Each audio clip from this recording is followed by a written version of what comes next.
Hello everyone, my name is Maria Teresa Natalia with NPM 234111041. Today I will explain about digital marketplace analysis. Okay, so just let's start with perilaku konsumen or consumer behavior. Jadi, analisis ini berfokus pada pemahaman lingkungan e-commerce dan bisnis digital yang mencakup tiga aspek yang utama. Yang pertama, perilaku konsumen atau consumer behavior, yaitu untuk memahami sebagaimana konsumen digital itu meneliti, membandingkan, dan mengambil sebuah keputusan pembelian di ruang online atau di situs online. Yang kedua itu ada tren pasar atau market trends. Dengan cara mengidentifikasi tren, teknologi, dan preferensi konsumen yang baru muncul dan membentuk pasar digital.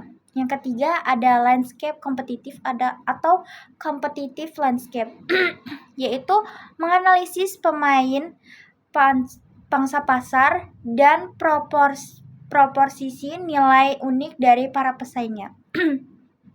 Selanjutnya kita akan mengenali bagaimana proses analisis pasar digital.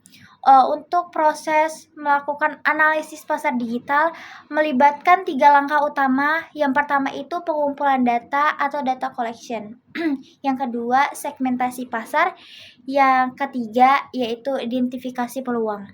Kita mulai dari pengumpulan data dulu atau data collection. Jadi dengan cara mengumpulkan data yang pasti, data secara komprehensif mengenai perilaku konsumen, tren pasar, dan wawasan pesaing.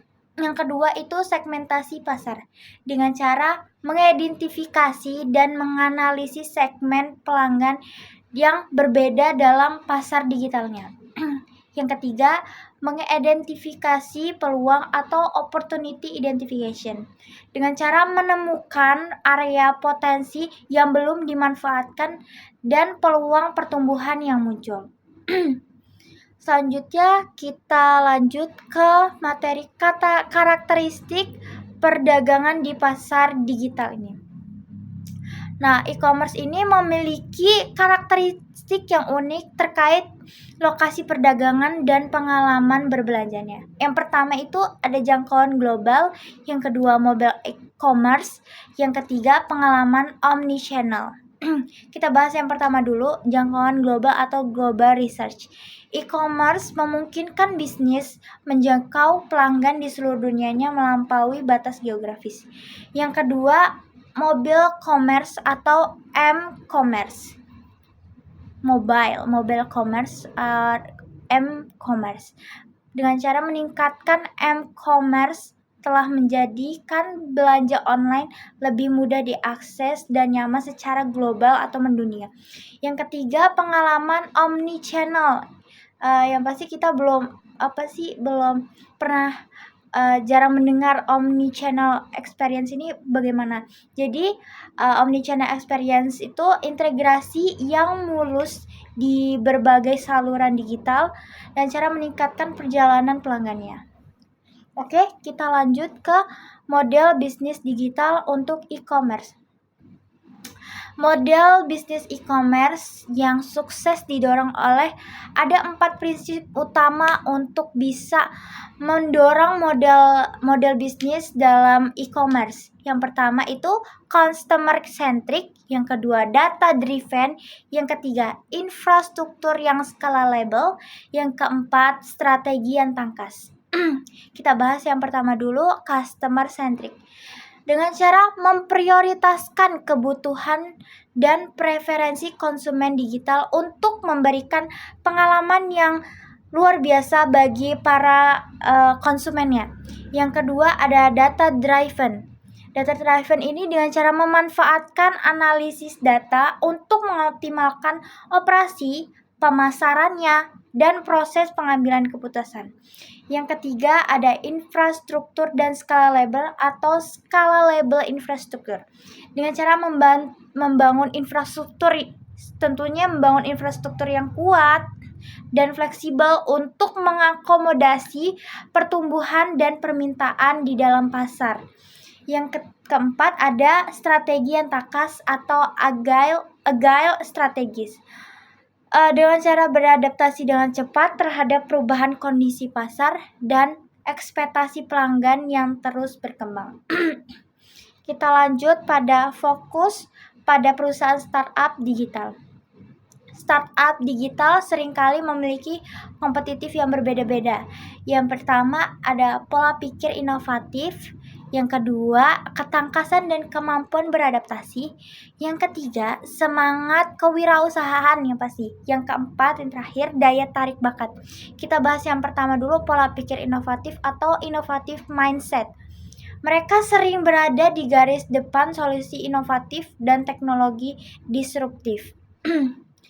Jadi dalam pola pikir dalam fokus perusahaan startup digital itu kita harus mempunyai pola pikir yang inovatif supaya perusahaan kita itu berada di garis depan atau sukses gitu. Kita mempunyai solusi yang inovatif serta teknologi yang disruptif juga. Yang kedua itu ketangkasan dan kemampuan beradaptasi atau agility and adaptability. Nah, startup dapat dengan cepat berputar dan menanggapi perubahan pasar, melampaui organisasi yang lebih besar dan mapan. Yang ketiga ada semangat kewirausahaan atau entrepreneurial spirit. Dengan cara adanya dorongan dan semangat kewirausahaan para pendiri untuk bisa menginspirasi dan mendorong pertumbuhan perusahaan. Atau perusahaan startup digitalnya. Yang terakhir ada daya tarik bakat atau talent attraction.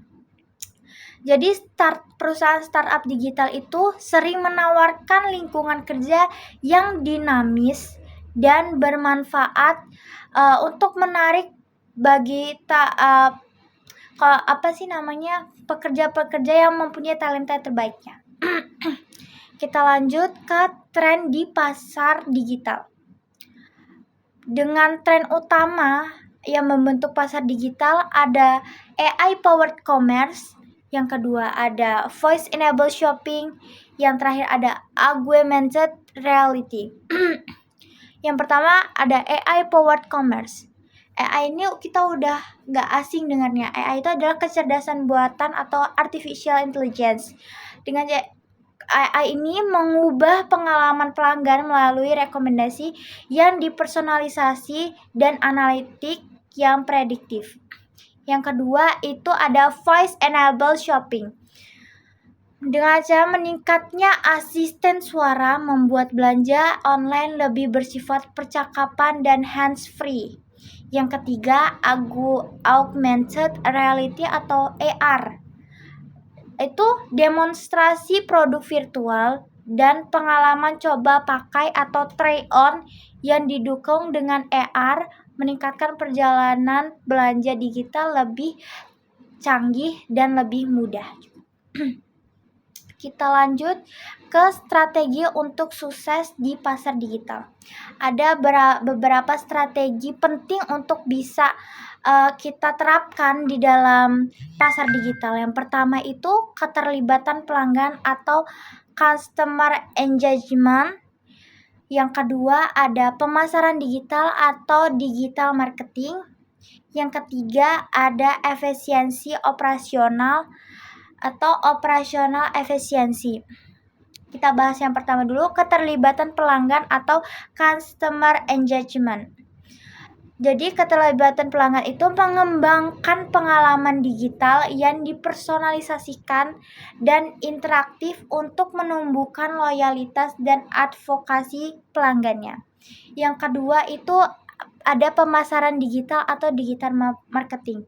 Jadi pemasaran digital itu memanfaatkan strategi pemasaran digital berbasis data supaya dapat menjangkau dan mengkonversi audiens targetnya.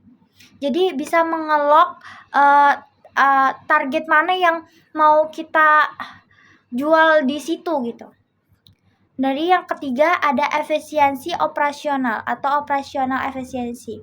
Jadi efisiensi operasional ini mengoptimalkan logistik manajemen inventaris, dan proses pemenuhan pesanan untuk memberikan pengalaman pelanggan yang mulus.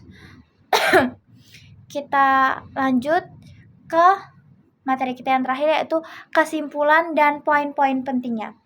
Jadi kesimpulan dari materi ini yaitu yang pertama, merangkul transformasi digital atau embrace the digital transformation dengan cara menyadari potensi besar pasar digital dan memposisikan bisnis kita untuk bisa mencapai kesuksesan. Yang kedua itu memahami pelanggan Anda atau understand your customer. Dengan cara menganalisis secara mendalam perilaku konsumen kita, preferensi konsumen kita atau pelanggan kita, dan masalah pelanggan atau pain points untuk memberikan solusi yang disesuaikan atau yang dapat membantu para pelanggannya. Yang ketiga itu memanfaatkan tren yang muncul atau leverage emerging trends dengan cara tetap terdepan dengan menjelajahi dan menerapkan strategi teknologi yang inovatif lagi. Yang terakhir ada mengembangkan keunggulan kompetitif atau cultivate a competitive edge dengan cara membedakan penawaran, mengoptimalkan operasi, dan mengungguli pesaing di ruang digital atau di era pasar global ini. Okay, that's all the material I can convey. If there are any shortcomings, I apologize. Thank you for watching. Okay, see you next the video, guys. Bye.